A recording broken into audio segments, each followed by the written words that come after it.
Bueno, el fin de semana que estuvieron repasando, ¿surgió alguna duda? En la conexión sin redundancia en el circuito. En el circuito. Sí. Sin redundancia. Chan, chan. Digamos que esto. Activa en bajo, ¿verdad? Sí.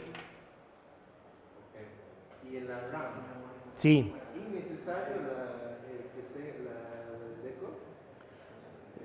No es necesario, pero te ahorra entradas en la AND.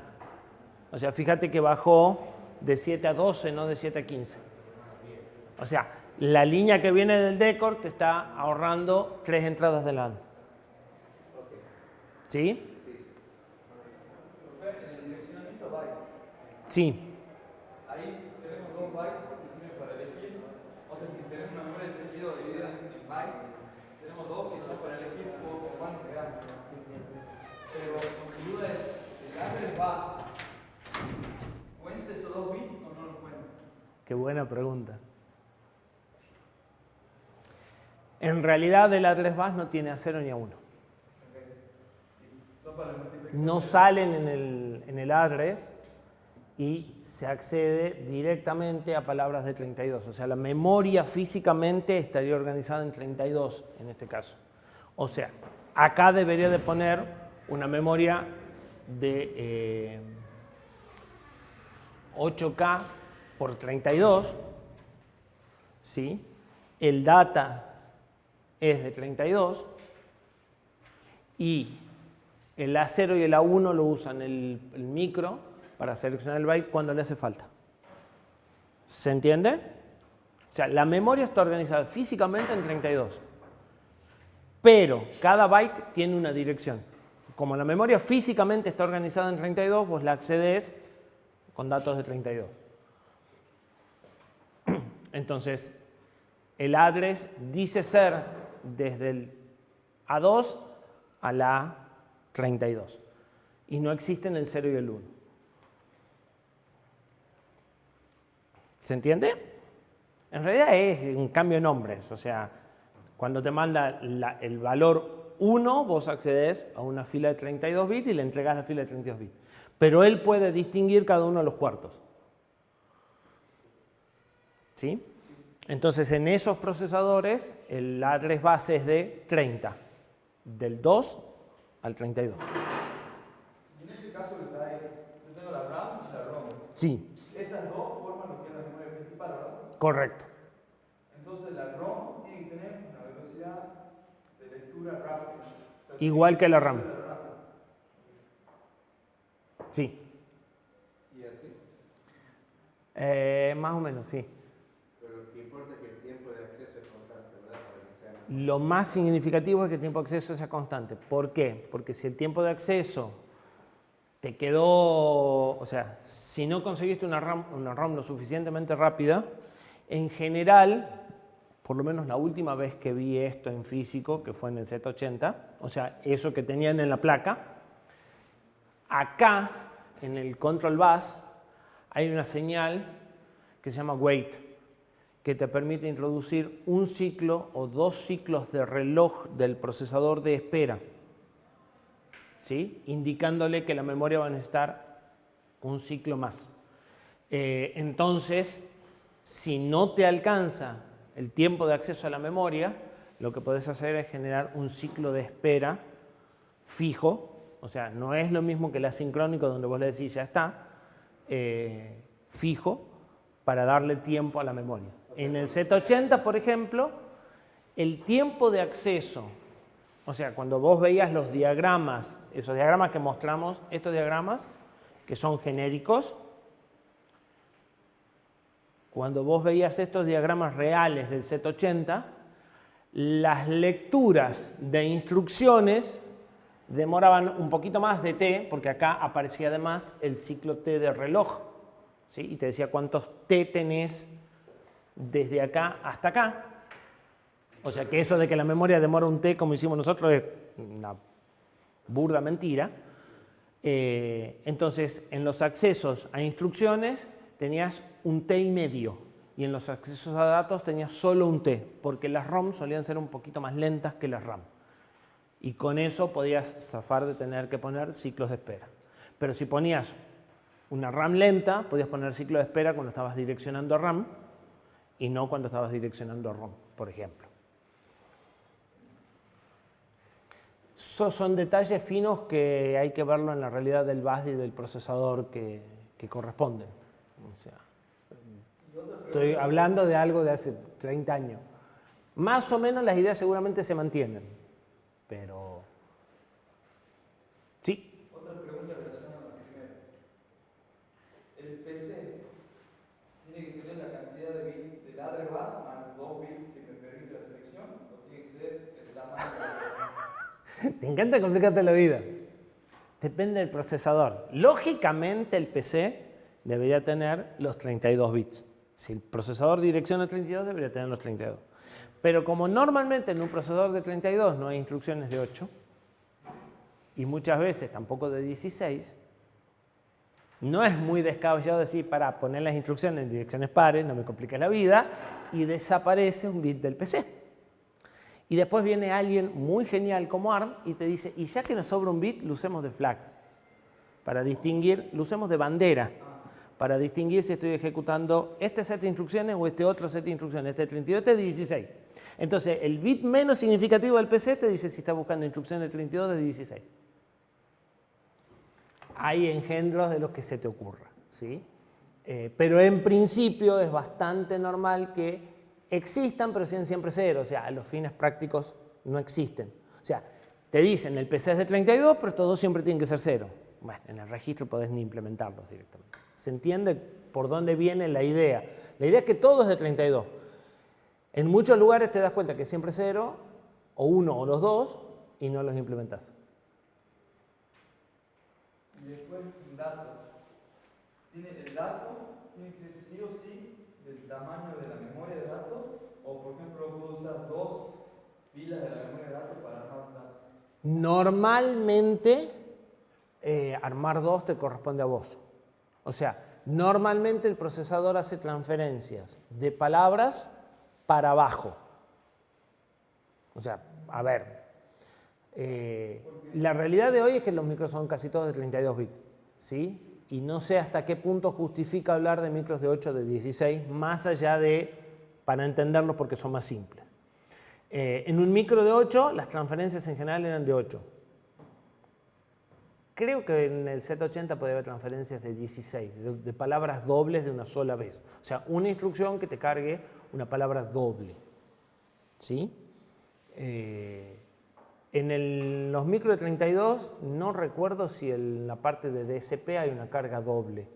En el ARM. El ARM ¿Tiene una carga doble? Sí, el ARM tiene, porque los push y Los pop push y son los en pop son realidad unas cosas raras.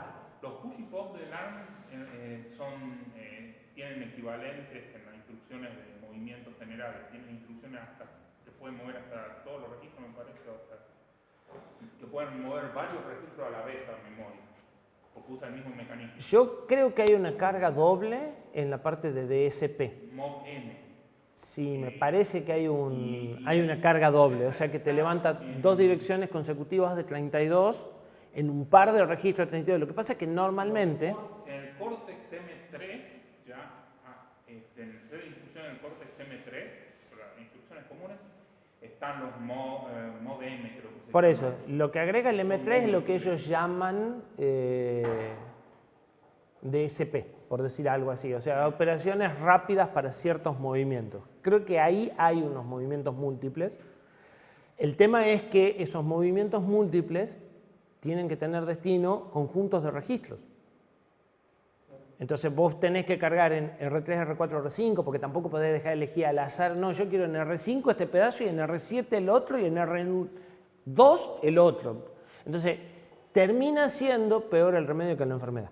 Pero yo digo más el hecho de que si el procesador es de 32 bits, el ancho de la memoria debe ser 32 bits. De la memoria No necesariamente. Hoy por hoy sí, en general.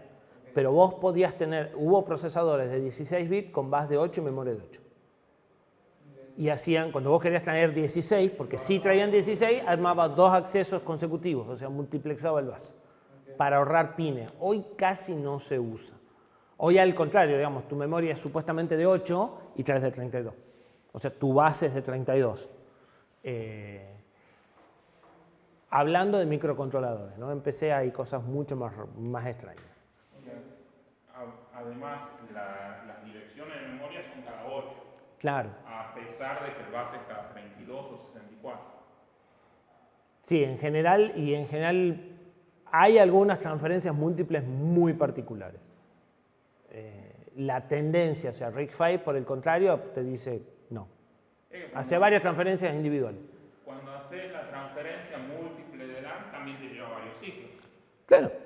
O sea, como si tuviera Ahorrás algo del fetch, suponete.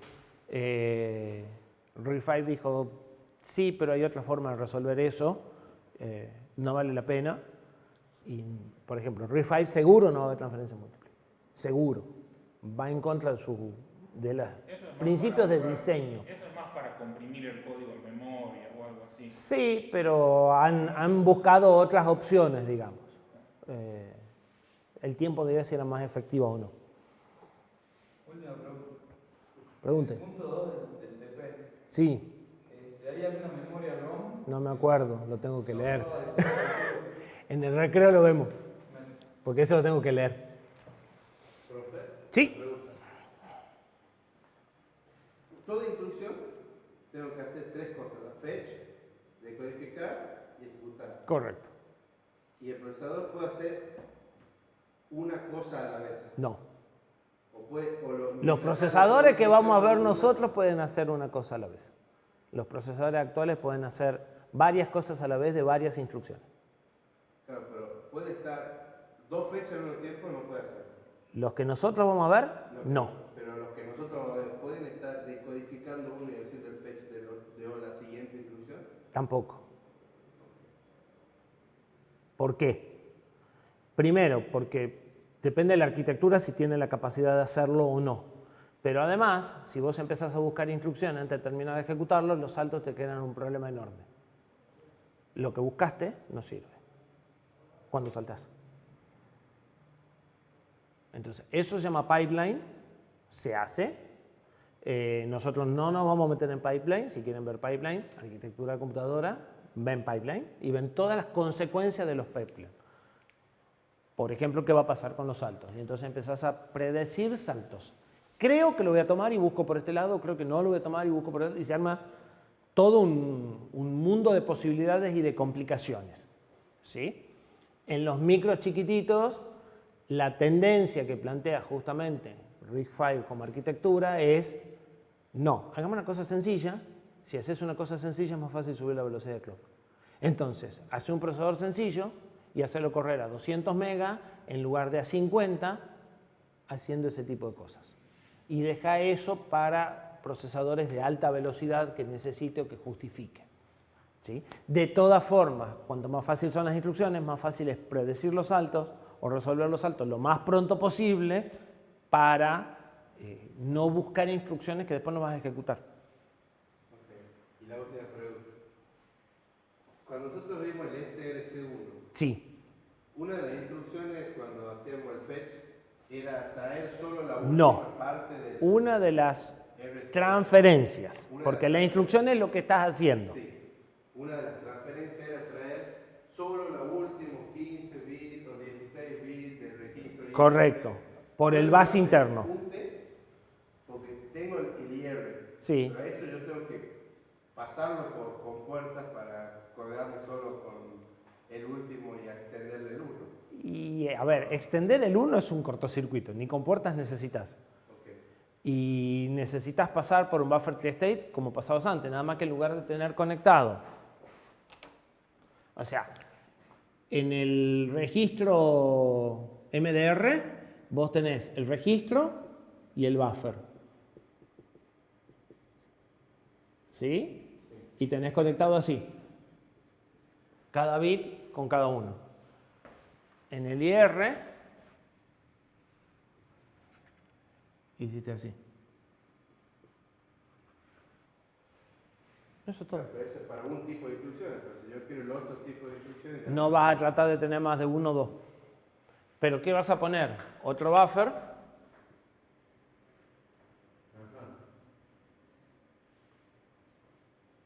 Este sí vendrá acá y después cortocircuito. ¿Eh? Para los dos tipos de instrucciones hay dos buffers diferentes. Okay. Probablemente. Bien. Gracias, profesor. A ver, es como yo lo haría, no sé qué hay adentro, ¿no? Claro, hay 2.000 millones de formas posibles de hacerlo. ¿Sí? Por lo que vi en los puertos de GPIO tienden a utilizar buffers en lugar de multiplexores.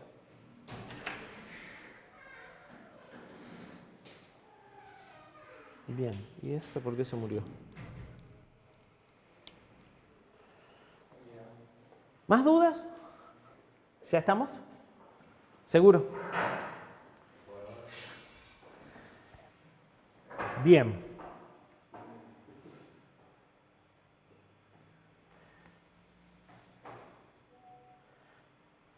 Avancemos. Hasta aquí hablamos del procesador y de la memoria. ¿Qué nos falta? ¿De qué no hablamos hasta ahora de lo que yo dije que tiene una computadora? De los dispositivos de entrada-salida. Correcto. Hasta ahora el dispositivo de entrada-salida es una palabrita ahí al costado. Bueno, vamos a atacar los dispositivos de entrada-salida. Y para atacar los dispositivos de entrada-salida, la mejor forma, saltemos esto, es pensar en que necesitamos salidas digitales. O sea, empezamos por algo muy sencillito. Necesitamos prender un LED. Prender y apagar algo. ¿Sí?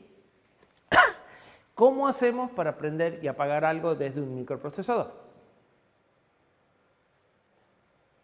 Poniendo un 1 o 0 en un registro. ¿Qué sucede si conecto un LED a una línea del database? Que es lo primero que tendríamos a hacer muchos. Yo digo, bueno, agarro y conecto un LED en D0. ¿Cómo hago para dejar ese LED prendido? ¿Puedo? ¿Tienes que habilitar alguno de los registros? No. Vamos por... La idea acá es dibujar mucho más. En cualquier momento voy a sacar eso y voy a seguir dibujando. Tenemos el CPU.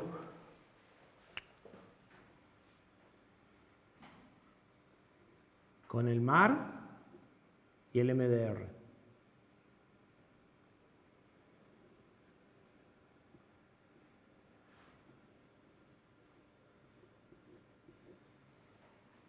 Y yo quiero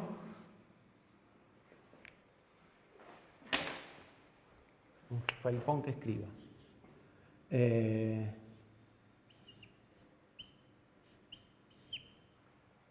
Prender un LED. Mientras yo busco un felpón que escriba, ustedes buscan ideas.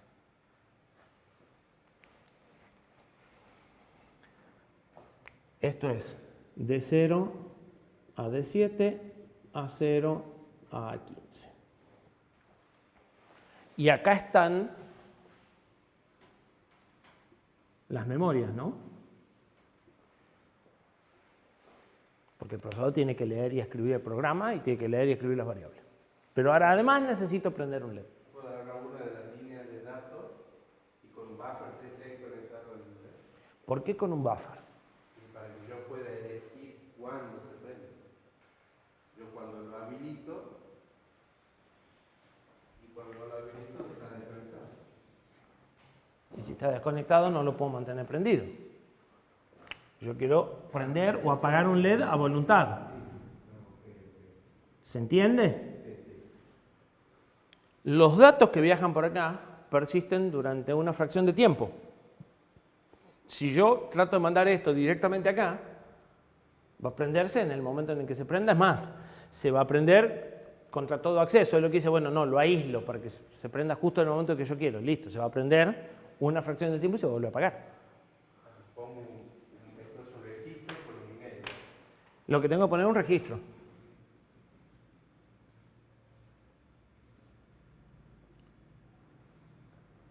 ¿Se entiende? Un flip-flop. Algo que memorice ese valor de tiempo y lo mantenga a lo largo del tiempo. O sea, un registro.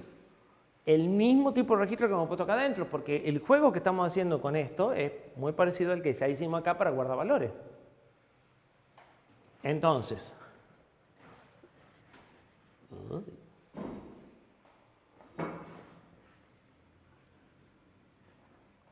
pongamos un registro.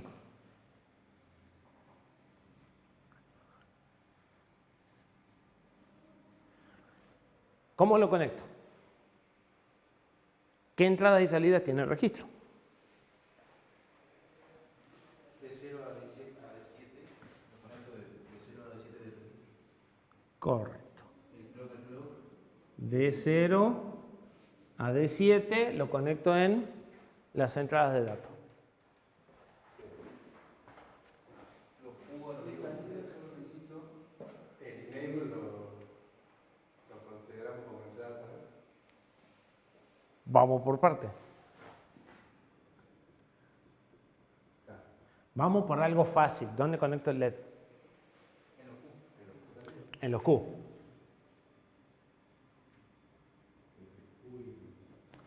Entre Q y masa. O entre Q y BCC si les gusta hacer las cosas complicadas. Si lo conecto entre Q y masa, cuando ponga un 1, cuando fije este flip-flop en 1, este se prende. Si lo conecto entre esto y BCC, cuando fije un 0, se va a prender y lo tengo que conectar al revés además. ¿Sí? Sí, sería muy conveniente. Si no quiero quemar algo. ¿Sí? Los detalles eléctricos ya lo saben. ¿Estamos de acuerdo? Bien. ¿Cómo le digo a él? Ahora te estoy hablando a vos. ¿Y qué hago con el enable? O sea, perfecto. ¿Y ahí qué pongo? ¿Qué señal de control? El sistema de control. El control del procesador. Como habilitamos la memoria, también lo habilitaría al registro.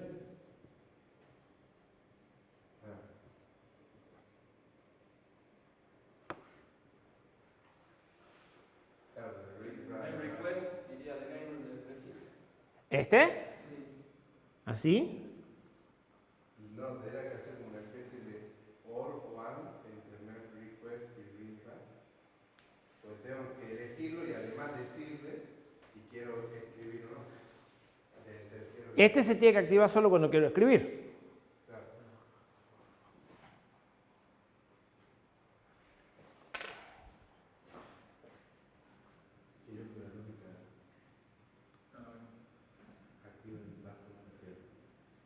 Nos olvidemos de si es activo o bajo o no. Cuando quiero hacer write y mem request, este escribe. ¿Y ahora qué pasa cuando el procesador hace un store de un dato en memoria? O sea, el procesador está ejecutando el programa y quiere guardar una variable en la dirección 100 de memoria. Entonces no debería usar main request, debería tener otra señal. ¿Ven lo que va a hacer este? No. Este se graba cada vez que hago un acceso a memoria del tipo write. Cuando yo quiera escribir algo en memoria, este también lo va a guardar. Cada cosa que yo escriba en memoria, él lo va a guardar. Y no es eso lo que quiero. Hay otra señal de control para las entradas y salidas. No hay más señales de control que las que tenemos ahí. Y no necesitamos más señales de control que las que tenemos ahí. ¿Qué nos falta? Un buffer. No. No puedo poner un buffer. Bueno, pero buffer sería otra entrada, otra señal de control más. A ver si lo vemos. ¿Qué sucede si yo necesito prender 16 LED?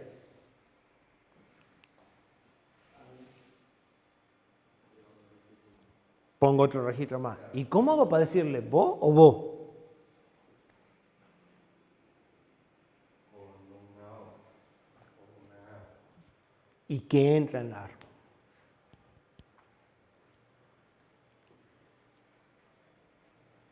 Si yo tenía dos memorias, ¿cómo le decía con qué memoria quería operar?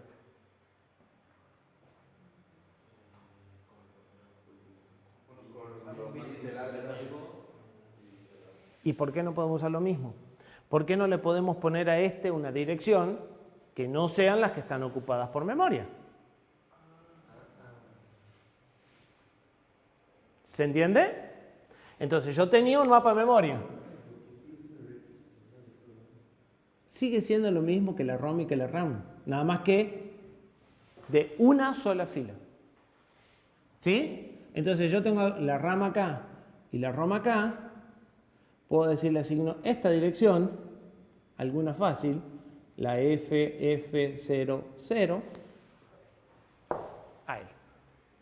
Y entonces, ¿qué tengo que poner en esta compuerta?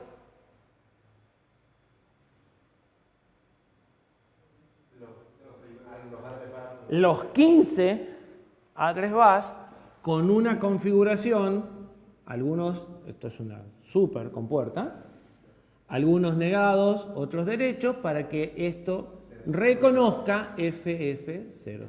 O sea, cuando acá entran los bits del valor de la dirección en la que yo quiero que se active, y es un write y es un mem request, él se escribe. ¿Sí? ¿Seguro? Bien. Ahora necesito leer teclas. Tendremos que dar vuelta al registro. Que los des, o sea, que las entradas del registro sean las entradas.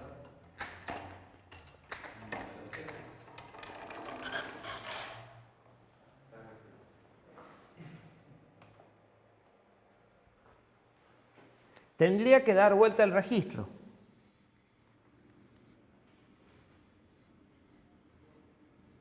Acá entran las teclas.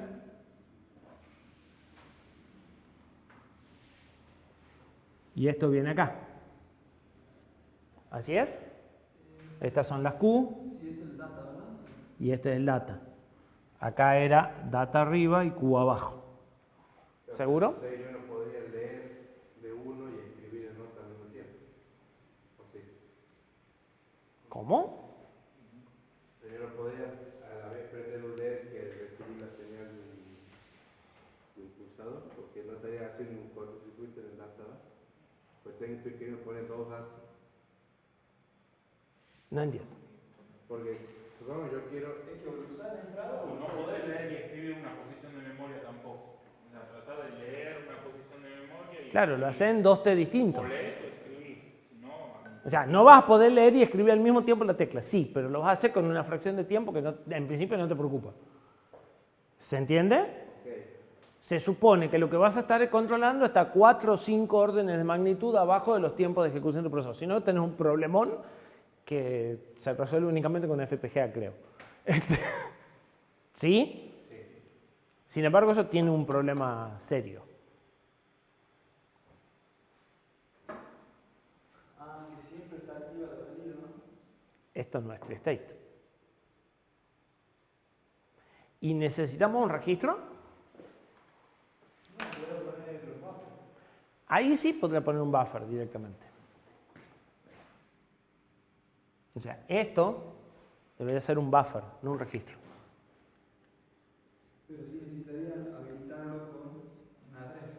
Con la misma lógica que este. O sea que sí equivaldría a un registro de alguna forma. O sea, la memoria en el mapa. Vos lo verías como un registro que lees de una dirección de memoria, pero en realidad lo que estás haciendo es que durante ese tiempo de lectura, esta señal que es permanente entre al databus para que la puedas leer.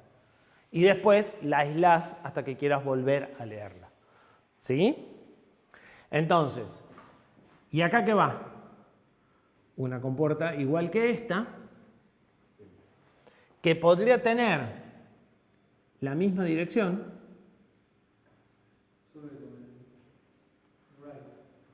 solo que con read.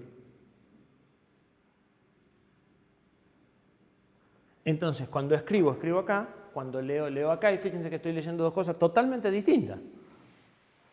¿Sí? ¿Se acuerdan que yo había dicho que es como que había dos mapas? El de lectura y el de escritura. O podríamos hacer menos maldito y a este ponerle la dirección 1 y asignar uno, que solo se puede leer, y el otro, que solo se puede escribir, pero en direcciones distintas. Y ahí en ese caso, que les asignamos direcciones distintas, ¿serían los mismos pines? O sea, un pin, por ejemplo, el Q0 sería entrada y tendría otro pin que sea salida o lo podría usar como... No importa, esto es en qué dirección lo vea el software a este. Ahora, este físicamente tiene 8 salidas que son distintas de las 8, o sea, este tiene 8 entradas que son distintas de las 8 salidas de esta. Podés poner tantos de esto como quiero, tantos de esto como quiero.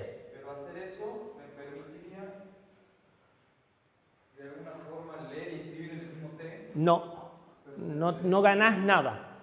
O sea, lo único que ganás haciendo esto es orden. A menos que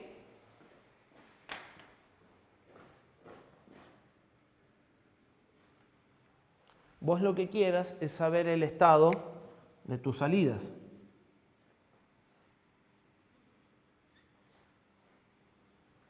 Porque fíjate que vos acá escribís y no podés saber si hay un bit prendido o no, porque lo escribiste y chau. Si vos no te acordás que escribiste, mala suerte. De esta forma, yo puedo leer el valor actual de mis salidas y escribir mis salidas. Y ahí sí tiene sentido que sea la misma dirección. Y se comporta como una celda de memoria donde yo puedo leer y escribir, pero a diferencia de las celdas de memoria, la conexión entre el registro y el buffer salen en forma de terminales. ¿Se entiende? Para las entradas no tiene sentido esto. Para las salidas tiene sentido leer las salidas. Para las entradas no tiene sentido escribir las salidas, las entradas. O sea, en las entradas va solo el buffer. Fin. En las salidas podés solo el registro, pero si haces eso, tenés que tener en una variable que era lo que estaba para saber si está prendida o apagada para tomar decisiones, o le podés poner el registro y un buffer para poder leer y escribir el registro en la misma dirección. Entonces vos podés escribir las salidas y podés leer el estado de las salidas. ¿Se entiende? Sí. Bien. ¿Y qué pasa si yo quiero poder elegir que algunas sean salidas y que otras sean entradas? Como sucede habitualmente en el micro. En los micros, habitualmente, las patitas se pueden configurar para que sean salidas o entradas como yo quiera.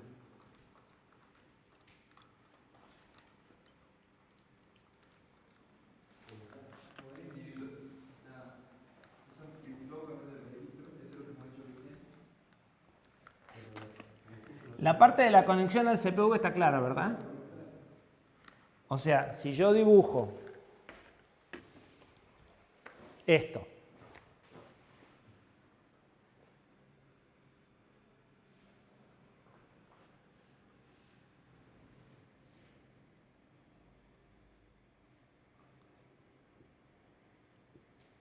¿se entiende? O sea, acá va, eventualmente tendré que poner read y mrec. Se entiende que algunos van con, o sea, esto es algunos negados y otros sin negar, todo el bit de address, esto será read o negado si lo que quiero es read y esta será mem request. Este es el registro que teníamos recién. Para la salida. Acá viene el database. ¿Sí?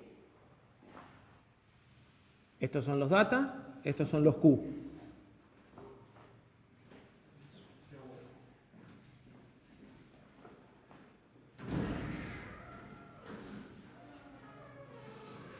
Este es el buffer.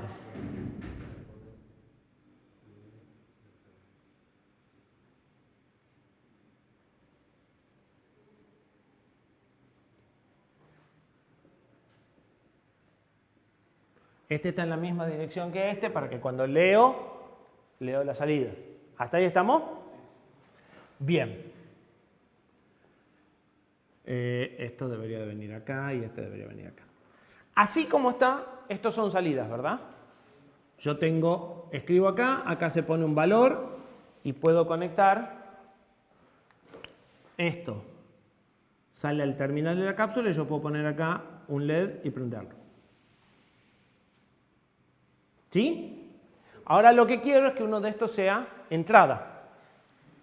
¿Qué tendría que hacer para que sea una entrada?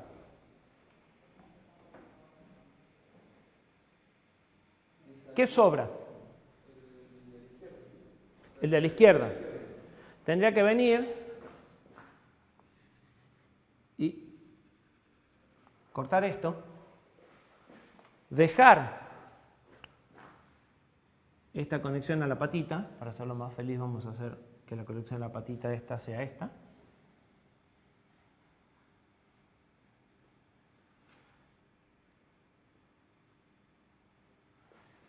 Y lo que tengo que hacer es, en la salida, esto está conectado con la entrada y con la patita. Y en las otras lo que tengo que hacer es abrir lo que viene del registro para que solo quede lo externo.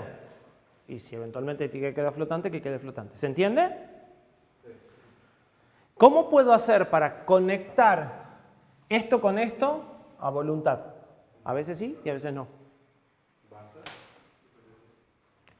Si yo en cada una de estas líneas pongo un buffer,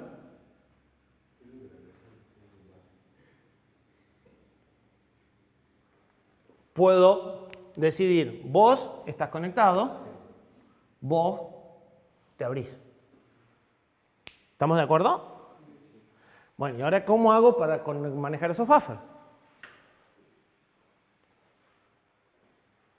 Por software, por supuesto, ¿no? O sea, estamos hablando de que por software yo puedo decir vos conectado, vos desconectado. O sea, puede hacer Otro registro. Pongo otro registro igual que este.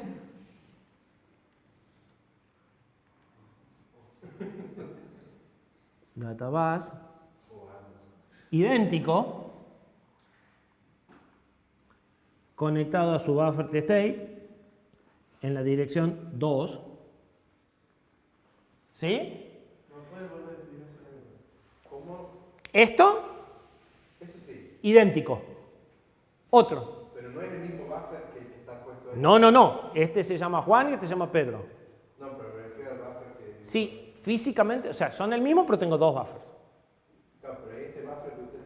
Este, ¿Ese es el triangulito que dijo? no. Este es el que me permite leer el estado de este registro. Sí. Y esto va al triangulito.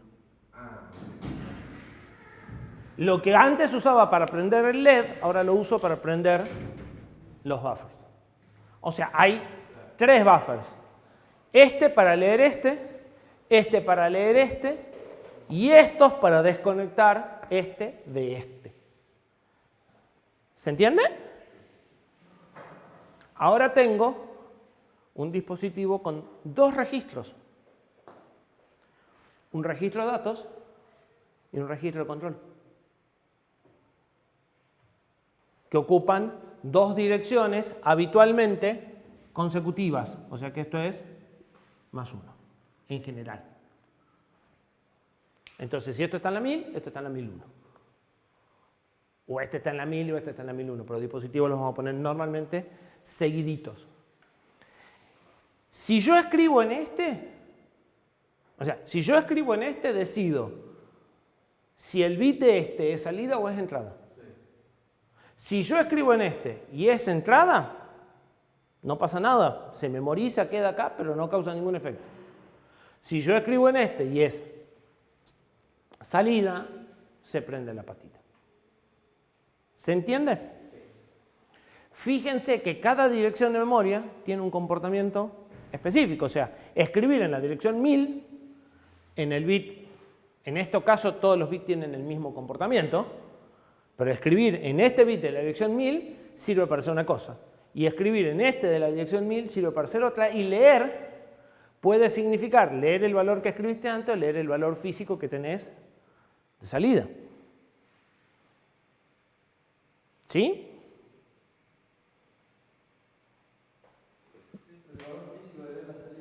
De la entrada, perdón. El valor físico de la entrada impuesto externamente o el valor que vos tenés memorizado. Depende de lo que haya hecho el otro. Claro, o sea, yo tengo que configurar los registros de control para decir si entrada salida. Y después operar sobre los registros de datos y a ver qué diferencia hay entre registro, control y datos. ¿Para qué sirve cada uno? O sea, es una diferencia muy subjetiva.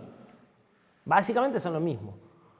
Pero al de control lo voy a setear una sola vez, al inicio, le voy a decir vos sos salida, vos sos entrada, y después voy a operar con el de datos. ¿Sí? Y podría haber, que lo vamos a ver ahora en un ratito, un registro de estado. El registro de datos es con el que yo transfiero información. En este caso, transferir información sería leer las teclas o prender los LEDs. Es la operación que yo quiero hacer en forma directa. El registro de control me permite configurarlo al dispositivo. Y el registro de estado me permite leer información del dispositivo. Acá no tengo registro de estado. Pero el buffer ese de arriba no estaría siendo Es más de datos que de estado. No es del dispositivo, es de las teclas externas que vos querés leer. Vamos de nuevo, es muy subjetiva la diferencia entre el registro de datos de control o de estado. Pero si no me está indicando en qué estado están las teclas, ¿qué me está indicando? Está bien, pero el dispositivo, las teclas no son parte del dispositivo. El dispositivo se acaba en las 8 patitas, en principio. O sea, debería ser como lo que había hecho antes, sin o sea, poner otro buffer que no tenga el buffer de separación. Hay dispositivos que pueden no necesitar registro de estado. En principio todos tienen registro de datos, porque todos reciben o trafican algún dato. ¿Se entiende? De todas formas, la diferencia entre datos, control o estado es ¿para qué lo usás? Y hay algunas cosas en las que podemos discutir si es un registro de estado, de datos. O sea, son registros, están mapeados en direcciones, cada bit tiene un significado especial, la escritura tiene un significado distinto de la lectura, a veces se puede leer y no se puede escribir, a veces se puede escribir y no se puede leer. ¿Sí? Son muy especiales. Desde el punto de vista del software son igual que la memoria. Están en una dirección de memoria, yo escribo, a veces leo lo mismo que escribo, a veces no. Fíjense que si esto está puesto como entrada, yo escribo algo en la dirección 1 y cuando voy a leer leo otra cosa, no tiene nada que ver con lo que escribí. Los registros de control es como de las flags, el que tiene las flags, el program status.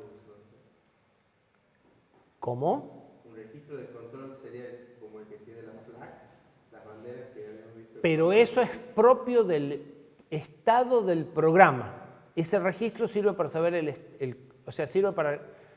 ese registro no es de control, es de estado en realidad, y es el estado del programa. Mientras que esto es el control o el estado de este dispositivo. Este dispositivo normalmente se llama GPIO. ¿Sí? General Purpose Input Output, o entradas salidas digitales. Todo lo que quieran manejar de LEDs, teclas y demás, lo van a manejar con eso. ¿Sí? Y van a encontrar que tienen normalmente 3, 4, 5 de estos conjuntos de registros con entre 24 y 68 o 90 pines de esos para aprender y apagar cosas. Cada uno de esos es un dispositivo, el dispositivo más básico que podemos encontrar. En la placa que yo les traje el otro día, había 2 de esos integrados grandotes que tenían 2 de 16 cada uno. O sea, había 4 de 16 de estos para aprender y apagar un montón de cosas. ¿Sí? Incluso si ustedes escriben prolijamente, lo pueden usar para transferir datos. O sea, ustedes podrían venir a traer una impresora del museo, de esas que se conectaban con cable paralelo, y agarrar estos 8 bits y mandarlo los 8 bits de datos, agarrar otro de estos para las 3 o 4 señales de control que tenía la impresora y hacerla imprimir. ¿Sí? Básicamente son salidas digitales que ustedes le pueden fijar a cada una dirección y valor individualmente. Si las quieren fijar en conjunto, bueno, listo. Ustedes pueden agarrar 4 de estas, meterla en un conversor BCD y decir yo voy a escribir por acá un número BCD en estas 4. No hay ningún problema. ¿Se entiende? Son salidas digitales de propósito general, es lo más básico, por eso el nombre. Pero sí, se entiende perfecto que sea el registro de estado del dispositivo. Ahora lo vamos a ver, porque ahora vamos a poner un contador y el registro de estado nos va a decir si el contador llegó al valor máximo o volvió a empezar. Y va a haber un bit que me va a decir, che, el contador ya desbordó. Eso es un registro de estado. Del dispositivo. El dispositivo tiene estado. El dispositivo es más inteligente que este. Es una placa de red y dice, llegó un paquete que tenés que leer. Esos son los registros de estado. Te dan información del dispositivo en sí. ¿Pero un GPIO necesita un registro de estado? No. Por eso acá no tenemos de datos y de control nada más. Este es tan básico que no utiliza registro de estado. ¿El estado me estaría dando el buffer? No, no tenés estado. O sea, es stateless. No tiene estado. Si lo querés combinacional, no. ¿Sí? Por eso no tiene estado. Entonces, ¿el dispositivo es un periférico o no? Un dispositivo es algo de esto o más complejo, tanto más complejo como vos quieras, pero siempre va a estar formado por registros que están conectados a memoria y que sirven para alimentar la lógica de lo que venga a continuación. En este caso, la lógica que viene a continuación es salidas y estos buffers. Ahora cuando pongamos el contador vas a ver que puede ser un poquito más complejo y podrías seguir delirando lo que vos quieras. Pero siempre la comunicación entre ese hardware dedicado que vayas a hacer, como puede ser una placa de red que tiene básicamente un registro de desplazamiento. O sea, una placa de red va muy burdamente, le escribís los datos y el tipo los mete en un registro de desplazamiento y los va mandando uno. Todo eso se hace autónomo. La comunicación entre eso autónomo y el CPU se hace a través de registros, donde vos le ponés los datos o le decís cuántos datos son, o le decís qué dirección tiene o qué velocidad o lo que sea que haya que decirle, a veces muchos registros, que están mapeados en memoria. Y cada registro tiene una función específica, bits específicos y sirven para algo específico. Y es parte del mapa de memoria, pero es el mapa de memoria del dispositivo. ¿Sí?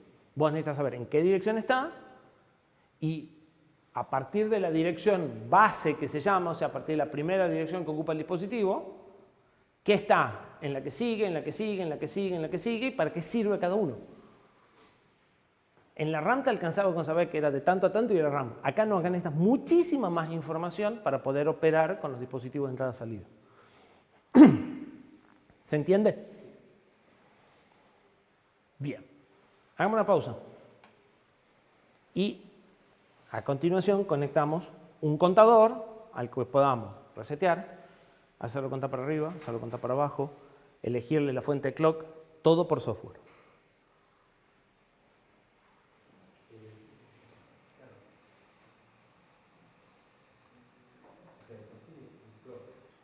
Bueno, sigamos con el pizarrón porque la diapositiva está muy genérico.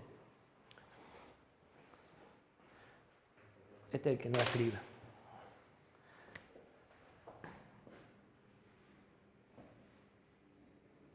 Ahora queremos poner un contador de 8 bits. En la diapositiva está de 4, vamos a hacerlo más fácil de 8. ¿Qué queremos hacer con ese contador? Contar cosas o tiempo. Una posibilidad que vamos a usar muy superficialmente es decirle, necesito que me avises cada décimo de segundo. Que lo vamos a usar para el reloj después. A cada décima de segundo quiero que me produzcas una interrupción. ¿Qué es una interrupción? Una señal que entra al bus del CPU. Conforme sale memRequest, entra una que se llama IRQ, que hace que el control deje de ejecutar el programa que venía ejecutando, o sea, corta el ciclo de fetch, decode y execute, y empieza a ejecutar un programa alternativo, solito, por hardware, sin que yo haga nada. Cuando llega la interrupción. O sea, lo que el procesador me da es, yo tengo una línea para que me pidas atención. Cuando vos me mandes una señal por ahí, yo corto lo que estaba haciendo, lo guardo para después poder seguir y empiezo a ejecutar un programa. ¿Querés periódico? Bueno, encárgate vos de pedirme una interrupción periódica. Eso es lo que va a hacer este. A este le vas a decir, usa tal señal de clock, contá hasta tanto, y cuando llegues a 0, poneme una interrupción. ¿Se entiende? Entonces, poder decirle, contá tanto tiempo y cuando ese tiempo llegue a 0, avísame, en definitiva. ¿Sí? Todo por software. ¿Qué señales tiene el contador? Bueno, vamos a tener un contador que tiene 8 entradas para carga paralelo del valor actual, 8 salidas con el vector actual de cuenta. Estas serían A a F y esta sería Q0 a Q7.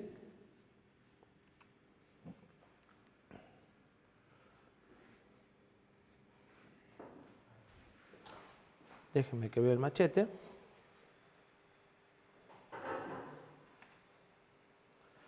Voy a necesitar un enable. A ver. Sí, un enable entrante. Un clock seguro. También entrante. Un load y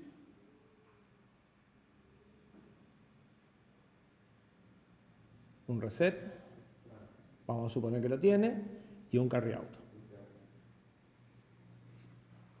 ¿Sí? Bien. ¿Qué queremos hacer con ese contador?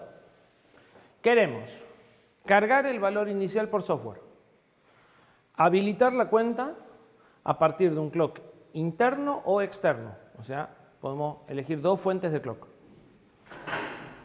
Leer el valor de la cuenta actual, poner el contador en 0 y que cuando haya un overflow en el contador, ¿sí?, esto produzca una interrupción. De todo eso, ¿qué sabemos hacer? Voy a poner un multiplexor en el clock para ver cuál es un buffer. Sí, ya no le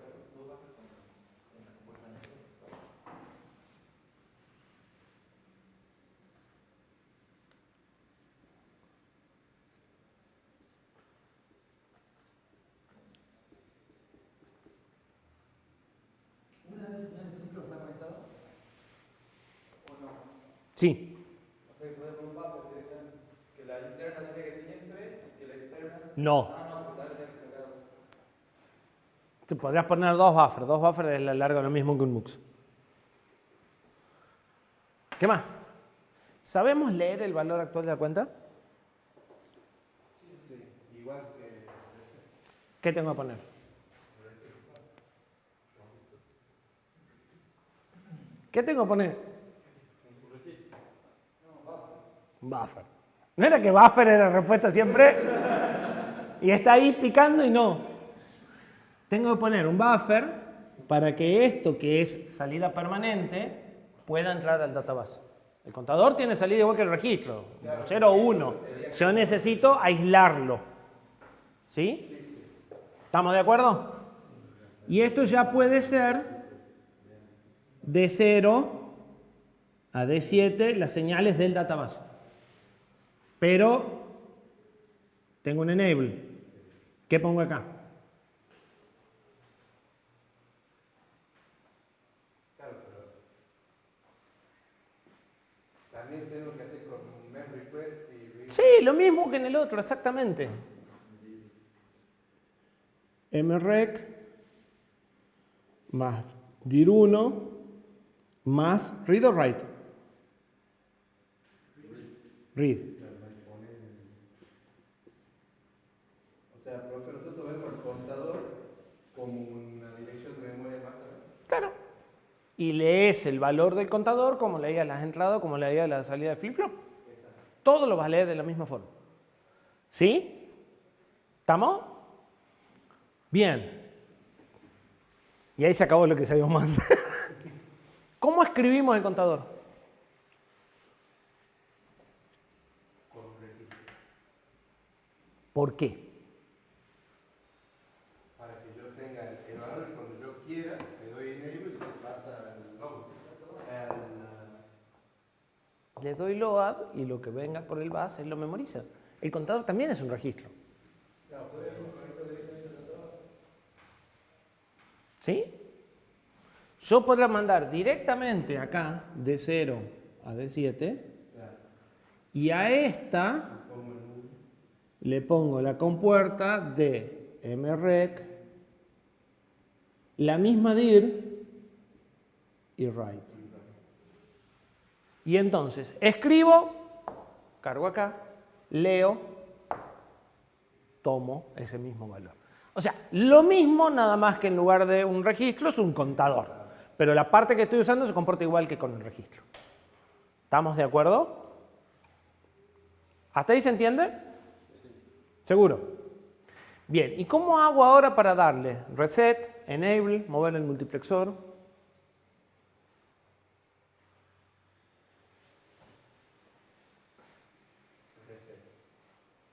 O sea, yo necesito manejar a discreción todas estas señales.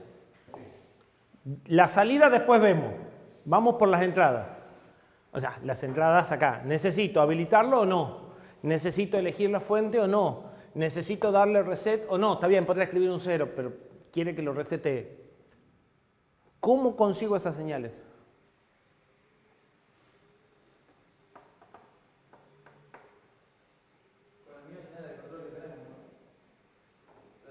No tenemos nada. O sea, con las mismas ideas que tenemos. ¿Cómo hicimos en el GPIO para conseguir la señal que conectaba la salida con la entrada? ¿Y qué tenemos que hacer acá?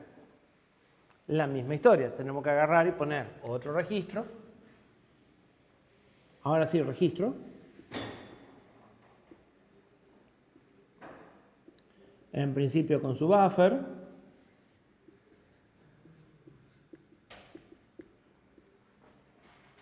Esto está en la dirección 2.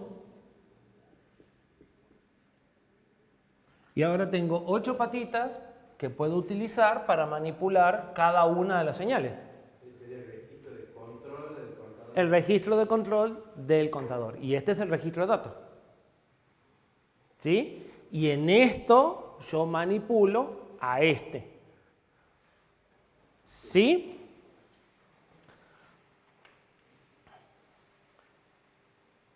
Espérenme, porque acá hay algunos pequeños detalles. Si esto es de 0 y esto es de 7 y decido conectar este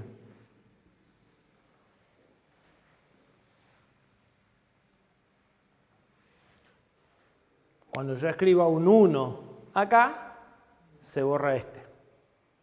¿Sí?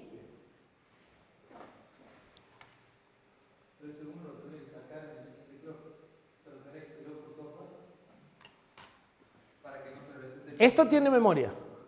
Claro, yo tendría que poner un 1 y en la siguiente operación sacarlo. O ponerlo y sacarlo justo cuando quiero empezar a contar. Por ahí lleva, desde que arrancó, puesto en 1. Pero digamos, yo tengo que hacer dos escrituras. Tengo que poner el 1 y después poner el 0. Así como está planteado, ¿no? Bien, sí.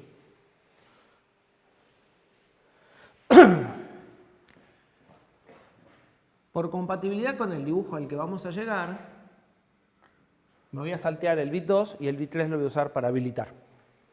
¿Por qué? Porque yo después voy a tener que hacer un mapa de memoria ya ahora no solo con la dirección, sino con el bit. El bit 0 de dir 1 sirve para esto. Entonces, para que lleguemos al mismo registro que yo tengo, estoy conectando de la misma forma. Si conecto distinto, cambia el mapa de memoria. ¿Sí? ¿Se entiende?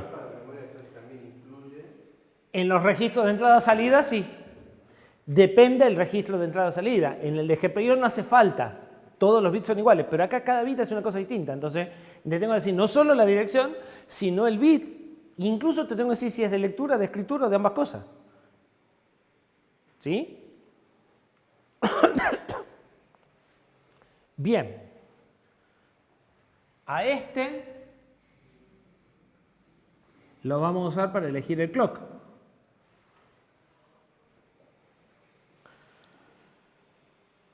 Y estamos con casi todo. Falta la interrupción y carrión, pero vamos por parte. ¿Sí?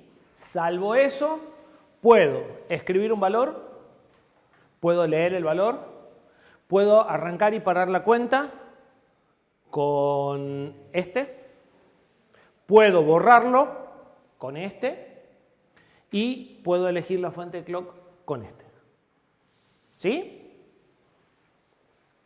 Ahora bien,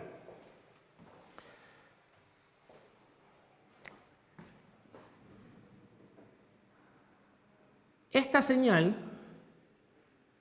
dura un T de clock. ¿Sí? El procesador necesita más tiempo, necesita que la interrupción permanezca hasta que sea atendida. Entonces voy a necesitar memorizar esto, ¿sí? Porque si yo pretendo leerla justo, o sea, si voy a tratar de leerla justo en este tiempo, lo más probable es que no la lea. Entonces el carry out se pone 1. Solo durante un T. Se vuelve a poner 0. Y claro, porque esta se serviría de clock para la que sigue. ¿Sí? Entonces, el carry out permanece en alto. Depende del carry out que sea, pero... ¿Sí? Yo necesito memorizarlo. O sea que voy a necesitar, ¿qué? Un flip-flop. Hay muchas formas de hacerlo, pero la propuesta es decir... ¿Cómo? Podríamos poner que C0 sea la entrada del reloj. Bueno, la propuesta es un flip-flop tipo D. Espérame que lo dibujo. En la señal de clock viene esto. En la de data hay un 1 para que se setee. Y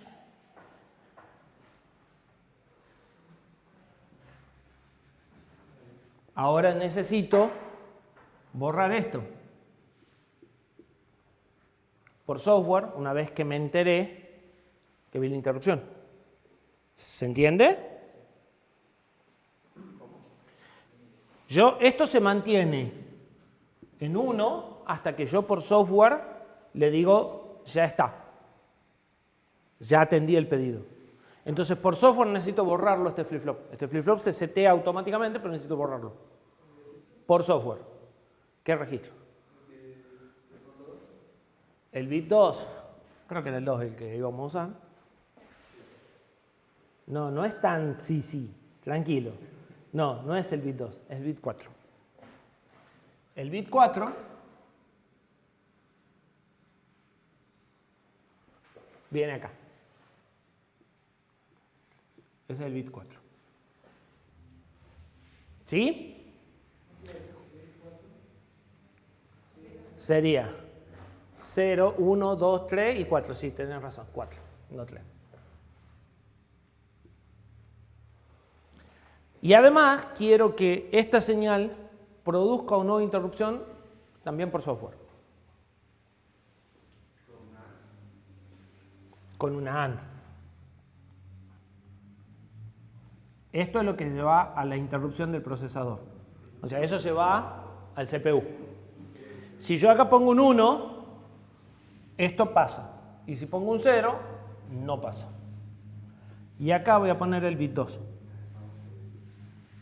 Que sería este. El que faltaba. ¿Es el 1? El 1. Para el AND. Y lo único que faltaría sería poder leer este valor por software. En realidad, este valor. Antes de la máscara. ¿Cuál buffer?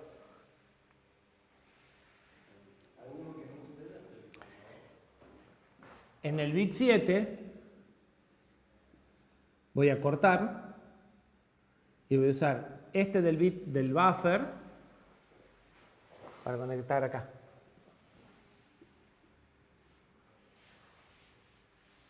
Fíjense que cuando yo escribo los 8. Cuando leo el séptimo, no es lo que yo escribí, es aquel. se podría decir que el séptimo bit es de solo lectura y es estado.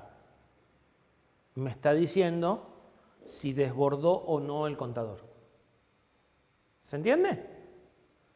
O sea, el mismo registro de control y estado. Tienes 6 bits de control y 1 bit de estado. ¿Sí? Pero es de solo lectura y viene del dispositivo para saber en qué situación está el dispositivo. ¿Sí? Está grabado porque no está en la diapositiva. En la diapositiva está mucho más genérico. ¿Dudas? ¿Seguro? ¿Seguro, seguro?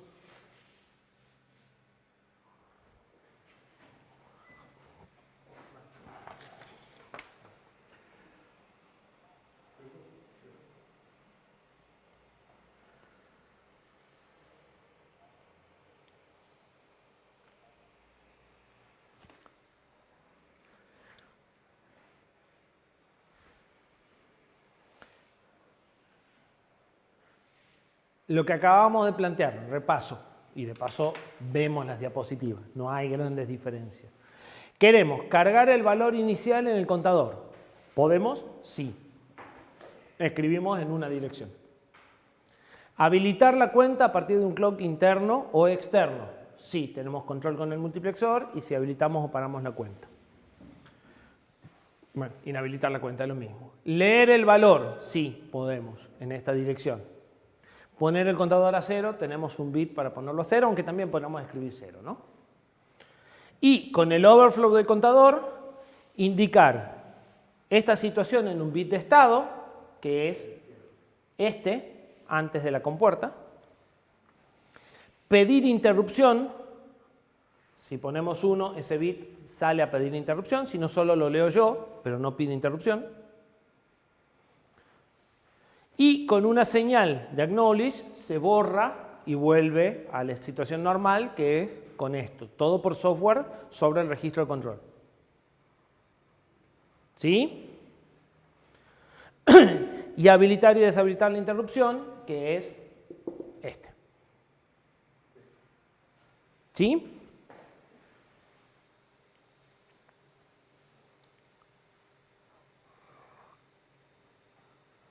Lo que hicimos, el multiplexor, el contador con su buffer, el registro de control con su buffer, las señales que vienen del registro, manipular los elementos del contador y la señal esta que vuelve como estado al buffer. ¿Sí? A grandes rasgos. Pero en general no se conforman con ese grande rasgo, por eso lo dibujo en el pizarrón. ¿Cuántas direcciones ocupa?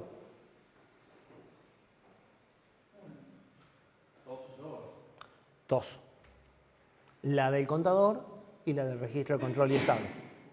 ¿Sí? Empezamos con dir 1 acá y aquel tiene dir 2. ¿Sí? Y las dos están en lectura y escritura. Y las necesito en lectura y escritura a las dos. En esta porque el requisito me dice leer y escribir. Y en el otro, porque si no leo, no tengo registro de estado, y si no escribo, no tengo registro de control. ¿Sí? Bien, dos. Una de control y estado y una del contador. ¿Cuántos bits tiene el registro de control y estado? Usamos 6 bits de control, 1 de estado y 1 no se usa. ¿Sí? Perdón, 5 bits de control, 1 de estado y 1 no se usa. Y eso sería el mapa de memoria de este dispositivo, al cual le falta acá todavía la dirección, que será la que yo llamé allá dir2. O sea, esto además está en esta dirección de memoria. En esta dirección de memoria te tengo que aclarar que este solo read only a veces se dibuja cortado y se dibuja la mitad de arriba. O sea, a veces esto se dibuja así.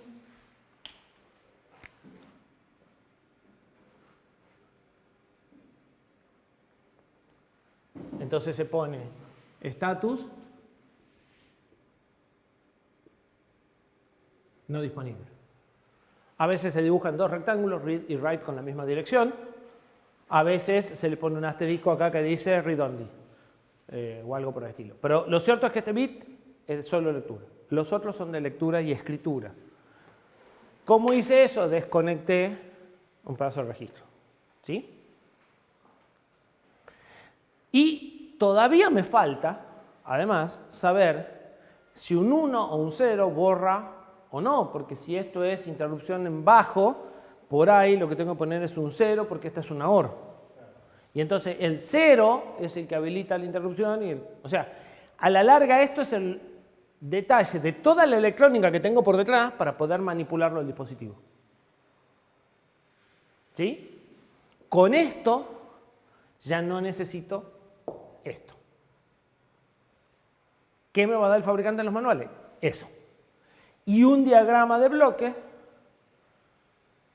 parecido a este, como para entender las señales más o menos por dónde vienen o qué hacen.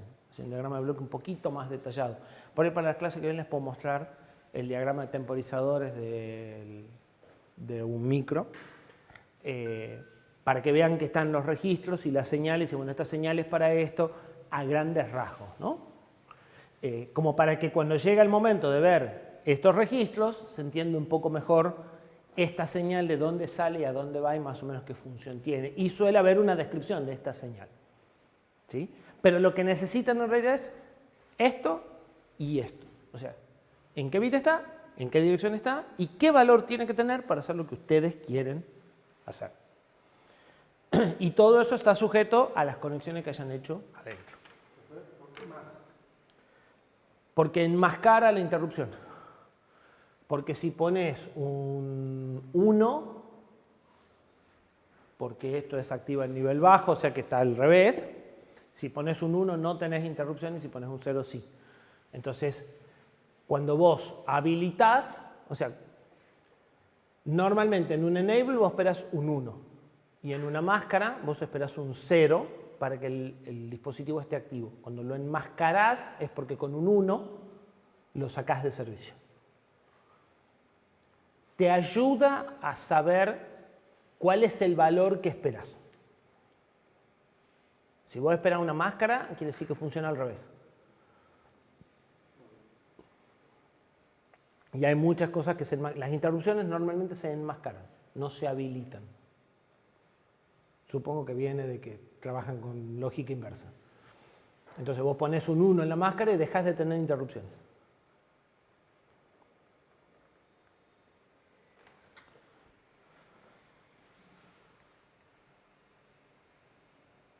La parte de la lógica del flip-flop. ¿Sí? El resumen de lo que hicimos, ahí sí está con un poquito más de detalle.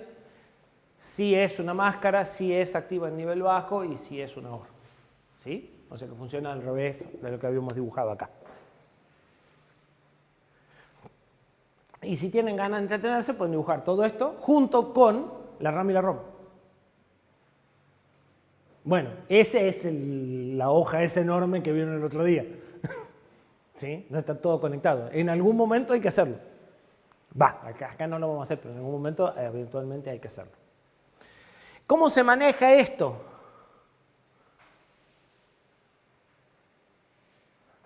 Esto es el assembler de ese micro. No viene al caso muchos detalles, pero en un registro apunto la dirección del registro de control y estado, la DIR 2 de lo que dibujé, y le digo que escriba un 1 en esa dirección. Al escribir un 1, estoy haciendo el borrado, estoy haciendo el clear. ¿Sí? Y después le escribo un 0C, que se agarran el mapita que estaba recién, es la selección del clock externo y creo que el enable. ¿Sí? Y con eso dejo el reloj contando. Cuando llegue la interrupción, dejas al reloj contando porque pusiste el enable y elegiste la fuente clock. Al dejar o sea, Esta escritura hace tres cosas. Saca el reset, pone el enable y pone la fuente de clock en una sola. ¿Sí? Suponiendo que todas las señales se portan bien. Si no, por ahí tendrías que poner la fuente de clock primero y el enable en una operación después, si es que el MUX tuviese retardos significativos. ¿Sí? O sea, y a partir de acá ya está contando el contador.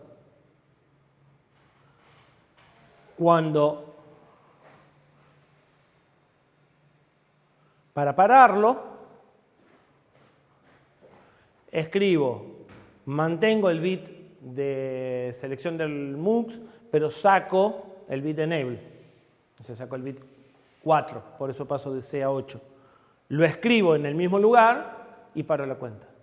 Y si ahora apunto a la otra dirección de memoria, esta sería 1000 y esta sería 1001, por ejemplo, y leo, voy a tener el valor del contador en ese momento.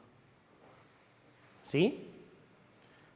La fuente externa podrían ser cosas que están pasando, que se cuentan por hardware. O podría ser un reloj y entonces sería tiempo físico independiente de la velocidad de ejecución del programa. Porque la otra posibilidad es saber que el programa corre 40 megas y ver cuántas instrucciones llevamos. Pero eso suele ser bastante difícil de calibrar. Entonces, si querés medir tiempo, como nosotros que vamos a usar un reloj, usas algo como esto. Pones un reloj tan estable como te haga falta a un contador de estos y le decís avísame cada décima, milésima, segundo, día, hora, no sé, lo que me haga falta. A lo sumo necesitaremos un contador más largo. ¿Sí? ¿Seguro? Lo que yo no entendí es para qué yo quería tener interrupciones periódicas. O sea, si yo sé que cada cierto tiempo voy a tener que atender otra cosa, ¿por qué directamente no lo pongo en el programa? ¿Y cómo vas a asegurarte de que sea cada ese tiempo y no cada lo que corresponda? Cada vez que un programa toma un if, lo que demora en ejecutar la rama de sí respecto a la rama de no suele ser totalmente distinto. Asegurarte que vos vas a supervisar, vamos a un ejemplo bien sencillo, asegurarte que el conversor AD lo vas a muestrear cada 0,1 segundo y no más o menos entre 0,05 y entre 1,2, no es ni cerca fácil. Con esto, cada 0,1, exacto, dejás lo que estabas haciendo, vas a tomar la muestra del conversor AD y volvés. Y te desentendés de tener que asegurarte que el programa demora. O sea, sí, vos podrías hacer un lazo y decir esto, contar todo el ciclo, pero en cuanto tomes un if y hagas cosas distintas, una vuelta va a demorar una cantidad y otra cosa va a demorar una cantidad distinta. Entonces, eso es prácticamente inmantenible. Por eso es que normalmente una de las primeras, o sea, ¿cuáles son los dos dispositivos que incluyen todos los microprocesadores? Entrada GPIO y temporizadores. Y de estos suele haber varios. Y más especializado y con más complicaciones, porque medir tiempos te conviene tener asistencia del hardware, te conviene tener un contador con una fuente de reloj. Normalmente a esto se le agregan un par de registros para que cuando una señal cambie, guarde el valor en un registro y vos lo puedas ir a leer todo lo después que quieras, entre comillas, ¿sí? Y de esa forma vos te desentendés de los problemas de sincronizar el software que va cambiando con el tiempo real del mundo, que están atados por la frecuencia de clock del micro, porque no, o sea, dependen de tu programa y tu programa vos querés tener libertad de cambiarlo. Entonces, toda la medición de tiempos la vas a hacer en general con este tipo de cosas. Lo único que vas a hacer con un lazo es una demora para ver que el LED se prenda medio segundo cuando estás empezando a jugar, nada más. Pero para cualquier otra cosa vas a usar una base de tiempo confiable como esta. En general, cuando lleguemos a sistemas operativos, vas a ver que vas a tener uno de estos dedicado a medir tiempo. Y vas a tener una especie de segundero y todos los tiempos que vos quieras manejar los vas a poder manejar a partir de uno de estos. Con un poco de software, pero usando esto como fuente de cuánto tiempo va pasando. Y yo tengo solamente dos frecuencias posibles de reloj. En este caso, poner el multiplexor del tamaño que quieras y hacerlo lo que quieras. O sea, si yo en este caso, si yo quisiera otro de menor frecuencia, tomo solo una de las salidas, por ejemplo, del contador que me divide. No podés. Así como está planteado, no. Porque así como está planteado, vos le pones un valor y él te avisa cuando llegó a 0. Es todo lo que podés hacer. O lo pones en un valor y después vas a leer hasta qué valor se movió en determinado momento. Pero no tenés forma de decirle, causame interrupción de acá, de acá, de acá, de acá o de acá. O sea, lo podrías hacer, pero en este circuito no lo hiciste. Si quisiera, por ejemplo, usar un clock con la frecuencia menor, ¿no podría sacar directamente una de las patitas de la salida del motor? Si vos querés usar un clock con una frecuencia menor, cosa que se hace habitualmente, agarrás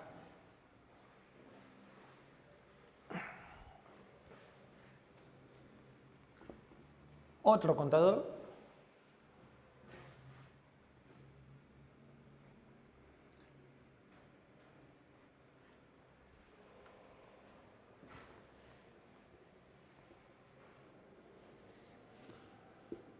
pones un registro, un contador y un comparador. Acá entra tu clock.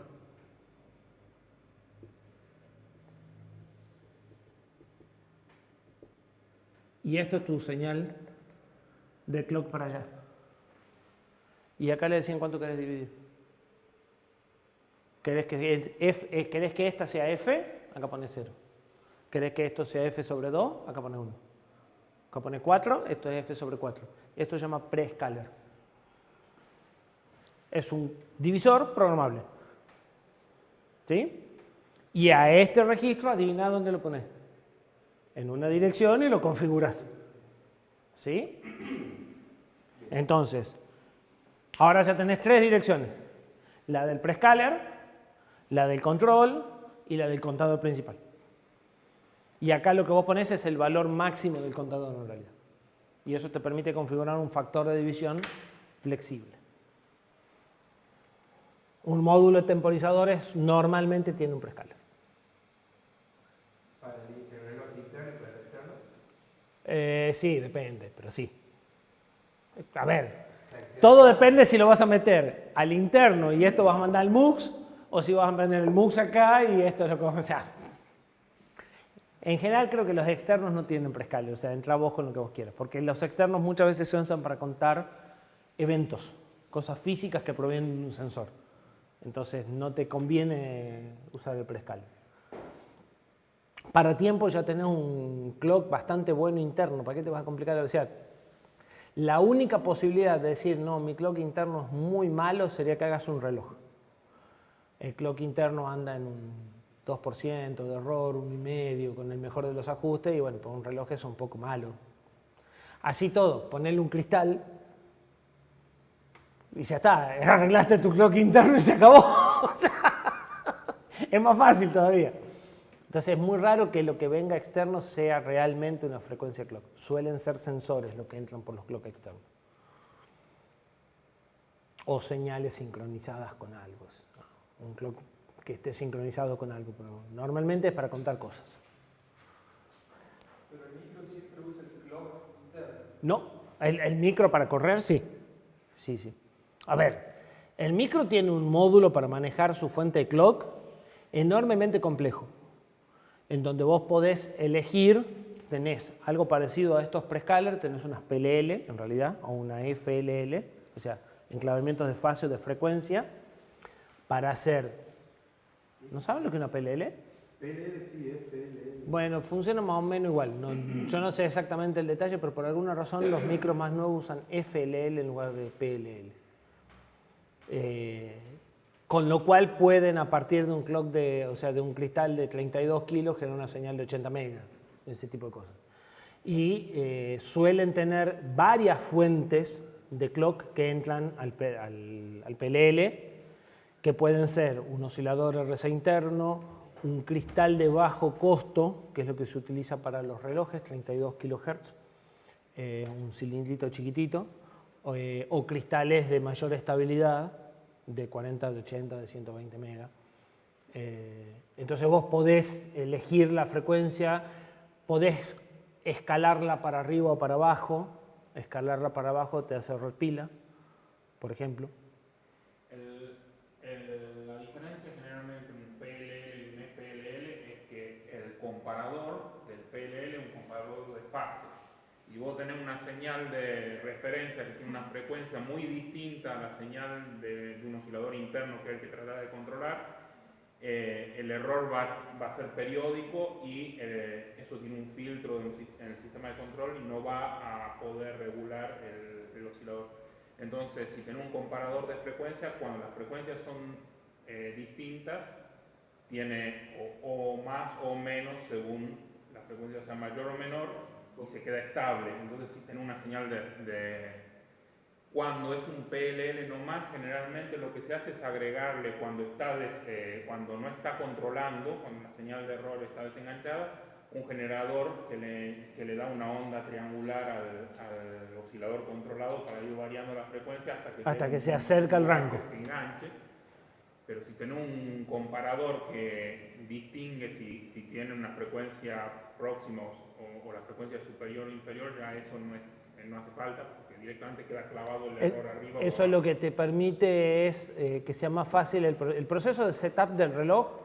Suele ser bastante engorroso. Normalmente el procesador arranca en un modo y para llegar al modo que vos querés tenés que no entrar nunca en saturación de error de las FLL, entonces, o de la PLL. Entonces tenés que saltar de esta frecuencia a esta frecuencia, esperar que se estabilice, o sea, esperar que se estabilice la señal de clock. Una vez que él te dice que está estabilizada, hacer la conmutación y de ahí preparar el clock que sigue. Son 3 o 4 etapas en las que tenés que ir subiendo y bajando clocks hasta que te acercás. Calculo que justamente con el FLL es un paso menos, digamos. Igual siguen siendo 2 o 3 pasos, no es así en uno y ya estás. Es el módulo más complejo de configurar. En general, el fabricante te da las secuencias de configuración. Sí, y tarda. O sea, cuando arranca el micro, arranca con un oscilador interno. Y si necesitas usar el PLL, tenés que configurarlo y esperar que diga estable. Sí, que se estabilice el oscilador, como todo oscilador.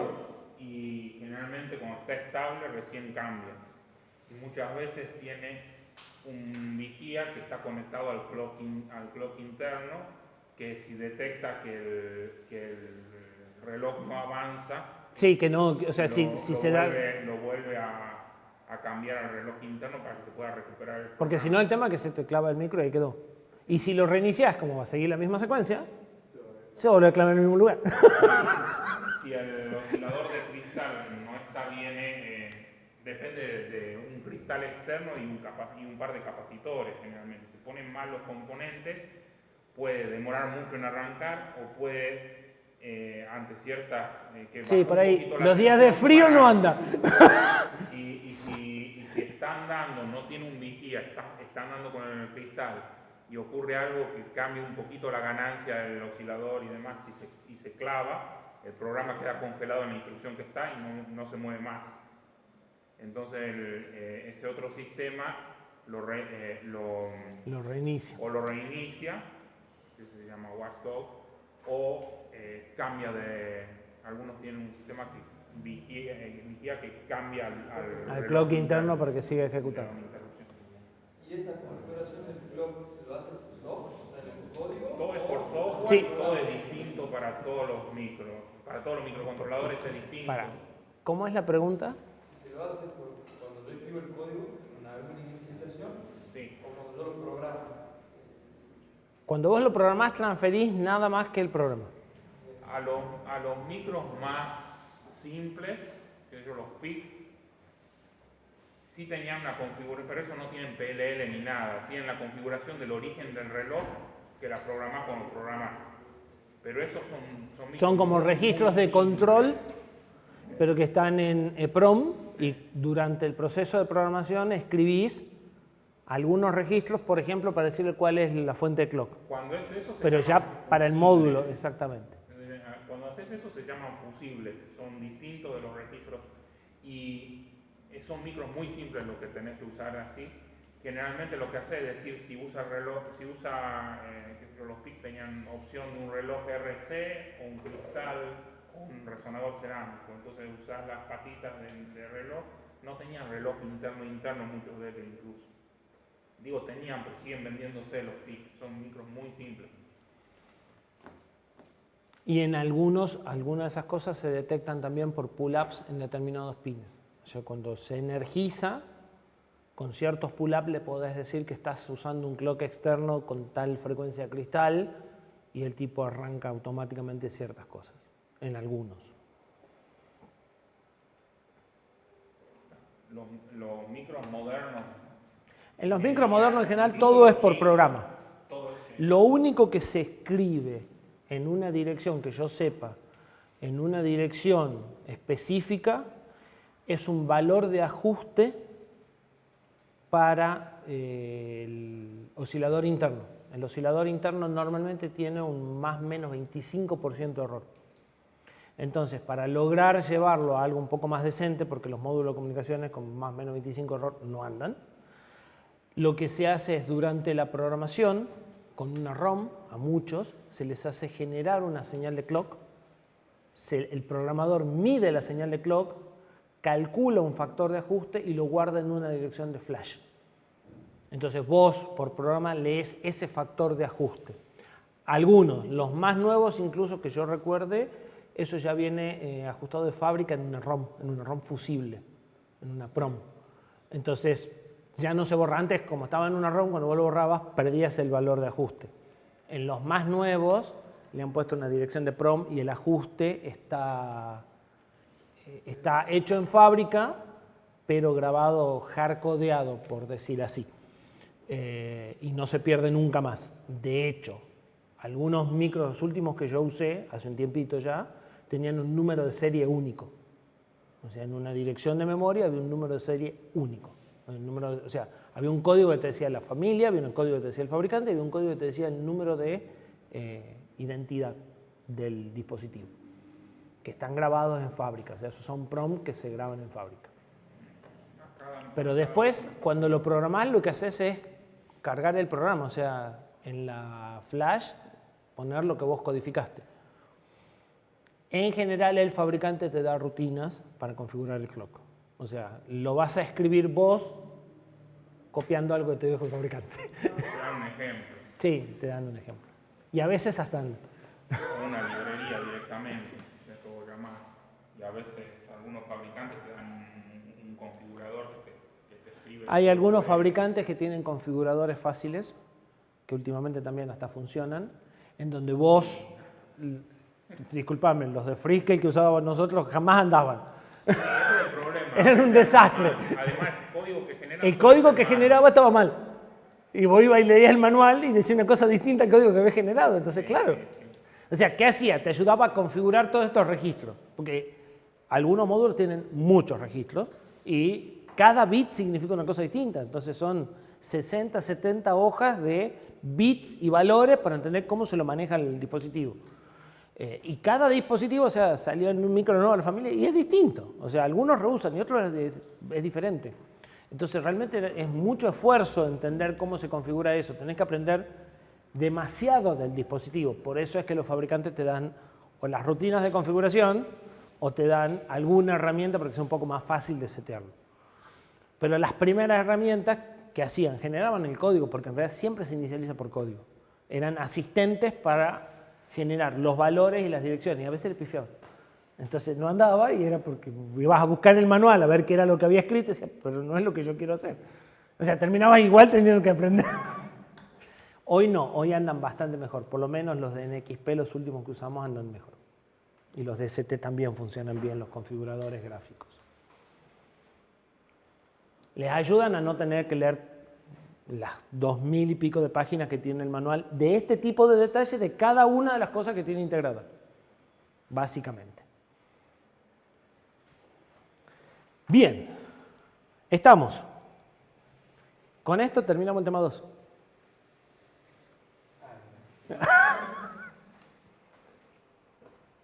O sea que